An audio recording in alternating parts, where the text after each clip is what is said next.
भाई साहब कल मैं हॉस्पिटल गया, विश्वास नहीं करोगे 1.5-2 फुट की नर्सा, एटीट्यूड एमबीबीएस डॉक्टर जितना, ऐसा बाल करके आए जैसे कि अभी एमबीबीएस डॉक्टर ऑपरेशन करी ने बाहर निकले हुए।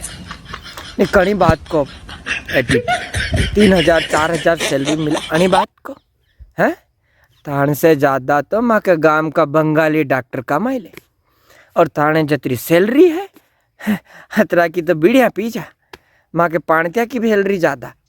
फिर कणी बात को एटीट्यूड ऐसे बाल करके यूं करके बात करो, मतलब पेशेंट कणी बात को एटीट्यूड ड्रेसिंग ही करो नहीं है। या फिर डॉक्टर कह देगा अड़ के इंजेक्शन लगानो उड़ के इंजेक्शन लगानो, या फिर या गोली सुबह या शाम को खानी, यो बताओ अन से ज़्यादा कई काम है थाना बता। नहीं थाने सैलरी ज़्यादा 2-4 हज़ार में कुटे ही रहा हो। गांव की हर तीसरी छोरी आजकल नर्सिंग कर रही है।